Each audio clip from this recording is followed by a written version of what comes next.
Bienvenue dans le tuto My Free Time. Alors pour accélérer les choses, franchement pour accélérer les choses, alors je vais attaquer directement des fonctions. hein.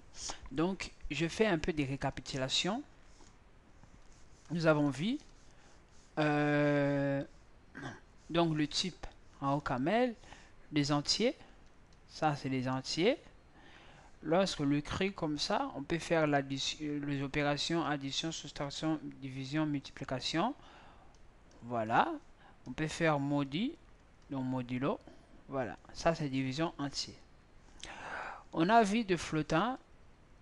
Alors, pour calculer le flottant, même le signe doit avoir le type flottant. Voilà, c'est comme ça. On peut faire d'autres miracles. Voilà, c'est comme ça. Dans les opérations, c'est comme ça. Moins, multiplication, division. Je vous ai dit, on peut faire comme ça qui veut dire donc puissance. Voilà. Voilà, voilà. Alors pour le booléen et les chars, voilà, on écrit pour l'affectation, ben, c'est juste un quota, donc des cotes, voilà. Et ici, pour les variables, bon, voilà, pour les chaînes de caractères, c'est comme ça, voilà.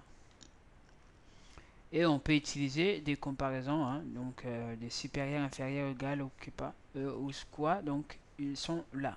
C'est le cours déjà, le cours 2 donc de typage. Alors je vous ai dit qu'il y a encore des strings. Alors c'est type très important aussi pour écrire des mots. Donc pour la déclaration, donc voilà, il y a chaîne, bonjour, comme ça, mais avec des quotas.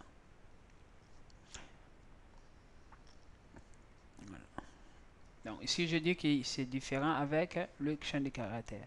Alors ces symboles là ça veut dire concaténation. Concaténation. Voilà.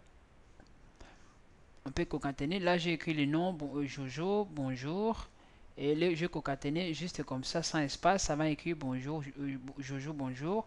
Mais avec de l'espace comme ça m'écrit bonjour Jojo, bonjour. Voilà. Alors le booléen, je vous ai dit qu'on a true et false. Hein? True et false. Donc true c'est vrai, false faux. Voilà, c'est booléen exactement comme d'autres variables. Mais ici on peut que faire des comparaisons. Il ne prend pas plus, moins, donc il ne prend pas. C'est juste une comparaison. Donc voilà. Alors maintenant je voulais juste vous parler un peu, avant d'attaquer les fonctions, de vous parler des conditions. Conditions. Condition ici, nous allons travailler if. Nous allons travailler les if. Il y a aussi des caisses, des switches. Les switches. Mais ici, on le fera plus tard, pas maintenant. Ici, c'est switch. Mais ici, on parlera déjà des if. Alors, if, comme syntaxe, donc c'est if. Ici, je mets la condition ou les conditions. Je mets then expression. Voilà. Il ne faut pas oublier else. Donc si c'est pas l'un, c'est l'autre. Vraiment, il ne faut pas l'oublier. Il ne faut vraiment pas l'oublier. En C, je vous dis comme ça, pourquoi? Parce que moi, j'ai fait aussi C. Alors la différence est lorsque je fais A est supérieur à B, je peux dire si A est supérieur à B, je dis A égale à 1 en C. Donc, je n'ai pas obligé d'écrire else égale à 0. Non, je n'ai pas obligé. Mais ici, on est obligé d'écrire else égale expression D. On est obligé. De toute façon, si on le fait pas, regardez ce qu'il va faire. Donc je vais chercher déjà la valeur de AC. Oh non, je vais faire let A égale à 2 et alors let B égale à 3. Alors faisons if. If A est supérieur à B, je fais then A, juste comme ça. Regardez ce il va dire.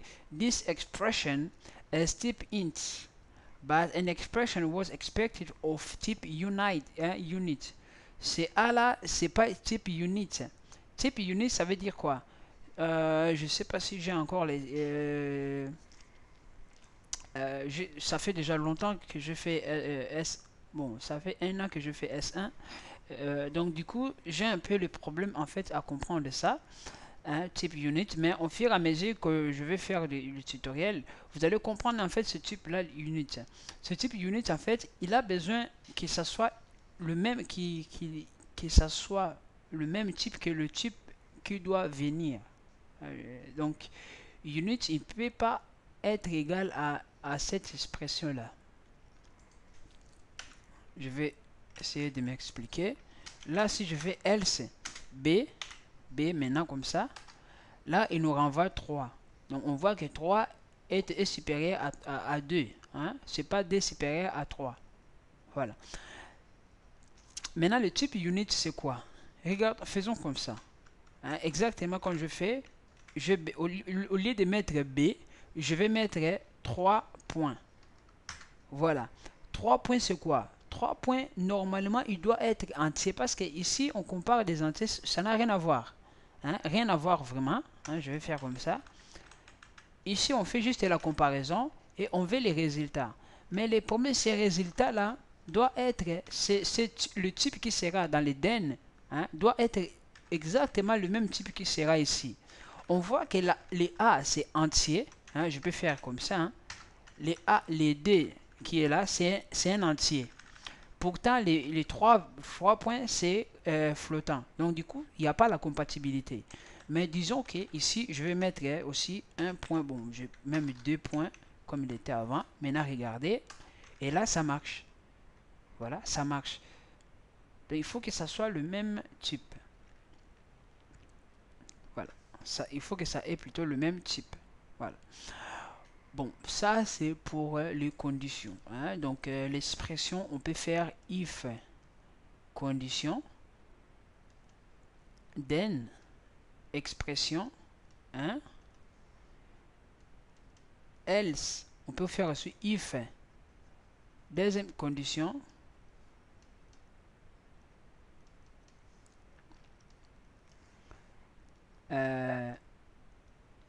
then expression D, mais à la fin, il faut quand même terminer. Voilà.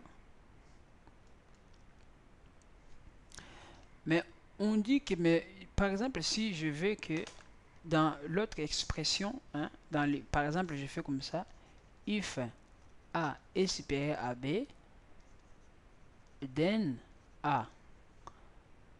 Mais je n'ai pas besoin de comment dire, j'ai pas besoin de else pour mettre une variable, par exemple comme ça, else x pas possible.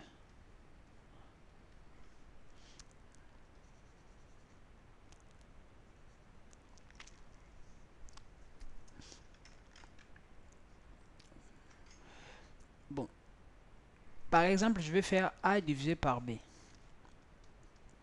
La condition pour que ça marche, il faut que B soit différent à 0.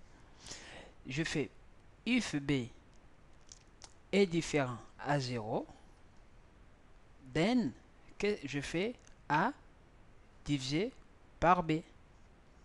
Hein, je fais comme ça. Alors, else, bah, là, par exemple, je vais dire à l'utilisateur que on ne divise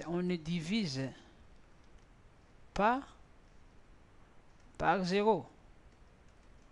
Mais là, je ne peux pas le faire. Pourquoi? Ça, c'est string et là, c'est entier. Entier ou d'autres autres types en fait. Hein, parce que je n'ai pas encore spécifié. Bon, c'est entier, voilà pourquoi. Parce qu'il n'y a pas un point ici pour dire que c'est flottant. Voilà, c'est entier.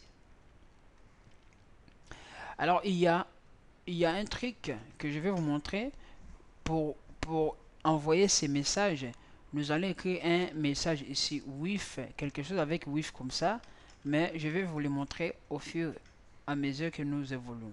Donc, pour l'instant, on reste d'abord comme ça pour créer une fonction, pour créer une condition. Bah, on écrit if, on écrit la condition, donc il va nous donner comme réponse bool, et on écrit then, on écrit les expressions. On peut utiliser else if pour mettre une autre condition. Then, à la fin, il faut toujours mettre else et les expressions. Attention, même type. Voilà. Si on veut voir le type différent, je vais vous montrer en fait un truc qui est très important, que nous allons apprendre plus tard. Voilà. Là, donc, je vous souhaite encore de bonnes continuations, de bonnes compréhensions. À plus.